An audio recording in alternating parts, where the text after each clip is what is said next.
Assalamualaikum warahmatullahi wabarakatuh.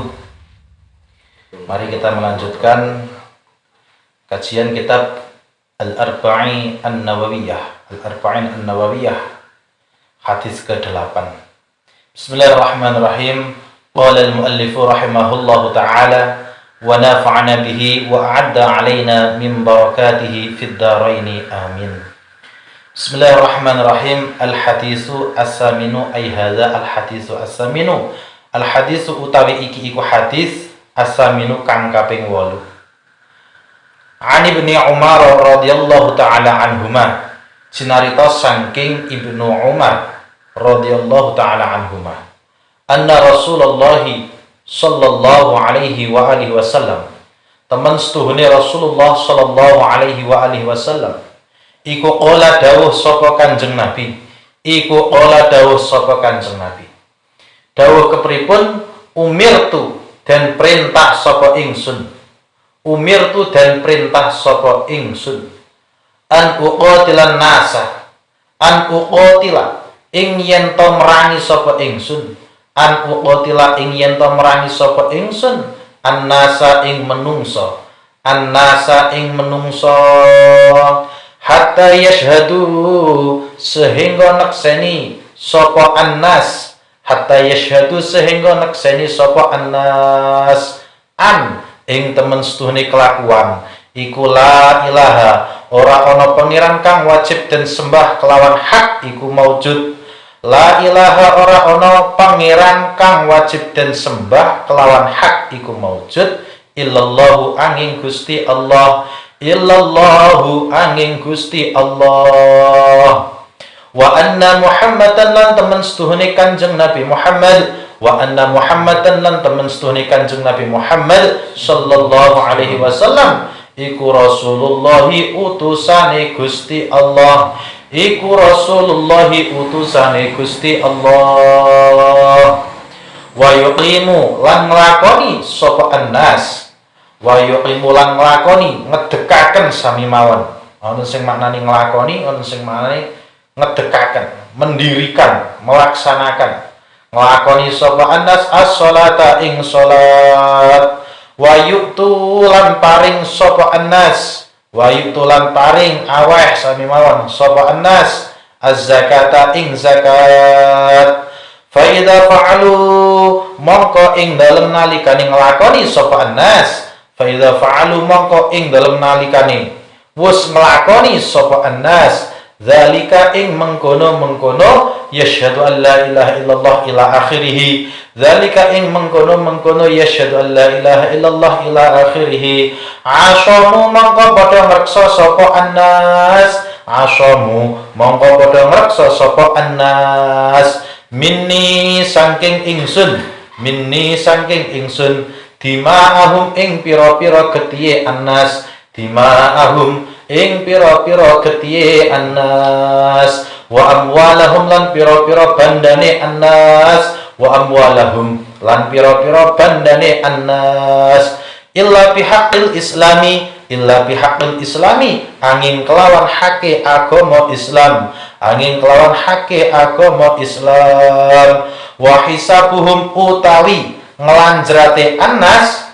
Wa hisabuhum utawi ngelanjrate annas atau hisabnya annas iku alallahi ing atase Gusti Allah. Iku alallahi ing atase Gusti Allah taala halimahaluhul sapa Allah. Rawahu riwayataken ing hadis sapa Al-Bukhari Imam Bukhari wa Muslimun lan Imam Muslim.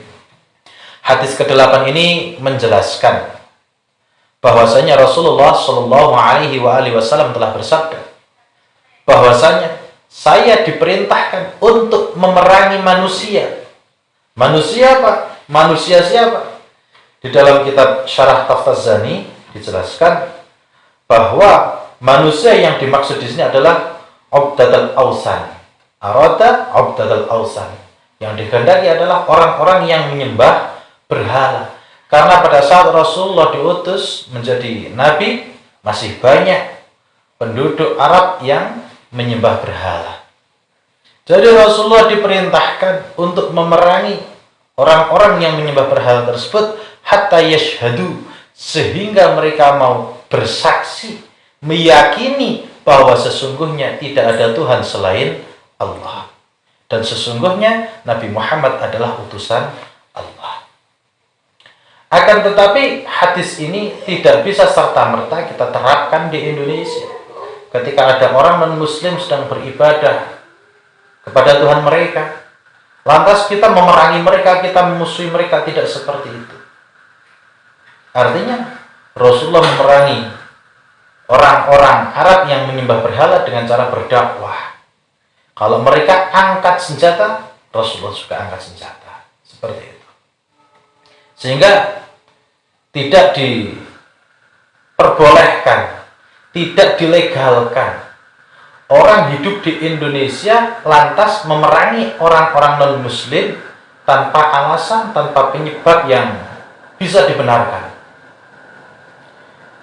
Karena kita melihat ketika Rasulullah membangun negara Madinah, Rasulullah bikin piagam Madinah, Rasulullah membuat perjanjian piagam Madinah, Rasulullah menjamin keamanannya orang-orang non-muslim selama mereka juga berbuat baik kepada orang Islam, selama mereka juga menjaga keamanan terhadap orang-orang Islam. Seperti itu. Jadi bukan lantas semena-mena kita bisa menyakiti terhadap orang non-muslim. Tidak seperti itu. Yang selanjutnya, wa yuqimus shalat, mendirikan salat atau melaksanakan salat. Rasulullah diperintahkan untuk memerangi mereka. Artinya ini berlaku di dalam pemerintahan yang menerapkan sistem Islam. Artinya menerapkan hukum syariat Islam.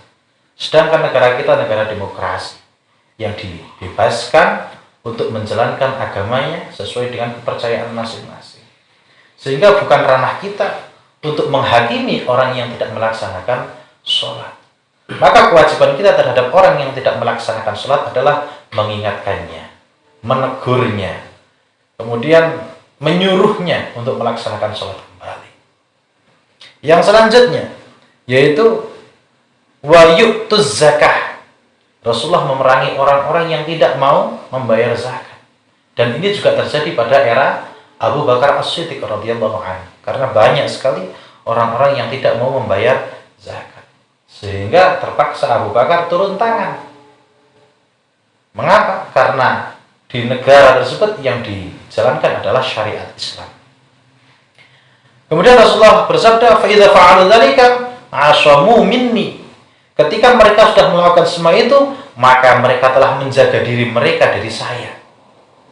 Dima'ahum wa amwalahum, menjaga dirinya, darahnya, dan juga menjaga hartanya. Artinya, kalau orang sudah melaksanakan kewajiban-kewajiban yang ada, maka tidak ada tuntutan bagi mereka.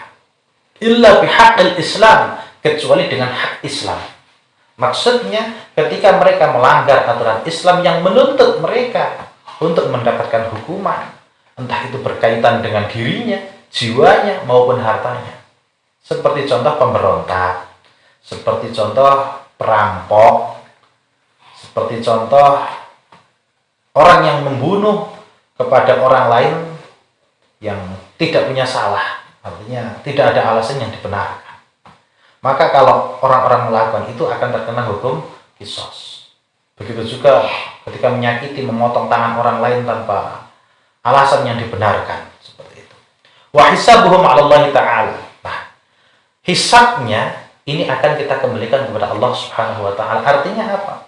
Kita hanya menjalankan syariat. Syariat itu adalah sesuatu yang dilihat oleh mata secara zahiriyah, sedangkan hakikat urusan dia diterima, diampuni atau tidak oleh Allah, itu urusan Allah Subhanahu wa Ta'ala. Kita tidak berhak untuk menghakiminya. Sebagaimana Sayyidina Utsman ketika di tengah-tengah berperang, ada orang kafir, ketika pedang Sayyidina Utsman sudah berada di depan lehernya, hingga tinggal menebas saja, tiba-tiba orang itu membaca syahadat. Tapi Sayyidina Utsman berpikir, dia itu membaca syahadat karena dia takut, karena pedang itu sudah di leher. Akhirnya setelah selesai perang, beliau lapor kepada Rasul, dan Rasul menjelaskan bahwasanya kita itu menghukumi secara syariat. Artinya kalau orang itu sudah membaca syahadat, apapun modusnya, maka kita sudah menganggapnya bahwa dia sebagai orang muslim. Bukan kewenangan kita untuk menilai hatinya. Karena yang bisa menilai hati seseorang hanyalah Allah Subhanahu wa taala. Sehingga hisab seseorang bagaimana, apakah amalnya diterima atau tidak, syahadatnya diterima atau tidak, itu urusan Allah. Selama orang itu sudah membaca syahadat, maka dia orang Islam. Wal muslimuna ikhwatun. Kalau dia sudah orang Islam, maka dia termasuk saudara kita. Apapun golongannya, apapun kelompoknya, apapun alirannya, selama dia sudah membaca syahadat, maka dia adalah saudara kita. Sehingga di dalam Islam diajarkan al-ukhuwah al-islamiyah, yaitu persaudaraan sesama orang Islam. Seperti itu. Janganlah sesama orang Islam karena beda kelompok, beda aliran, beda faham, lantas saling mencacing maki, saling membenci. Jangan. Tapi bagaimana kita mengangkat, menghormati, mengangkat harga diri umat Islam dengan cara saling menghormati kepada sesama umat Islam. Maka akan tercipta bagaimana Islam itu merupakan agama yang cinta damai, agama yang indah, agama yang senantiasa menjaga kerukunan. Mungkin itu yang bisa saya sampaikan pada hari ini. Sekian dari saya, akhirul kalam. Wassalamualaikum warahmatullahi wabarakatuh.